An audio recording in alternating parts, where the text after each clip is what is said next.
आवाम के लिए एक और बुरी खबर है, लोड शेडिंग मजीद बढ़ेगी। वजीर आजम ने लोड शेडिंग से बिलखते आवाम को एक नई टेंशन दे दी। शहबाज शरीफ का जुलाई में लोड शेडिंग मजीद बढ़ने का इंदिया। कहते हैं IMF से कड़ी शराइत पर मुआहदा होने जा रहा है।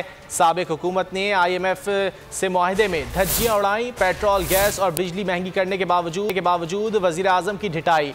कहते हैं आवाम को रिलीफ दे रहे हैं। मुमकिन है कि लोड शेडिंग कुछ दिनों के लिए जुलाई में बढ़े और IMF से इंशाअल्लाह जो मुआहदा है वो बहुत जल्द होने वाला है। बहुत कड़ी शराइत रखी उन्होंने, बेपनाह कड़ी शराइत रखी। अब जुलाई में चूंकि हमें गैस के जहाज टेंडर्स किए, जहाज नहीं मिले, क्योंकि मैं आपको इसलिए कह रहा हूँ कि ये हो सकता है हमारी प्लानिंग कोशिश जारी है कि हम कम से कम रखें, लेकिन मुमकिन है कि ये गैस जो कि नायाब है, इंशाअल्लाह अफगानिस्तान से कोयला आहिस्ता आहिस्ता आना शुरू हो जाएगा और इस तरह पाकिस्तान के सालाना $2 अरब बचेंगे। $2 अरब अल्हम्दुलिल्लाह।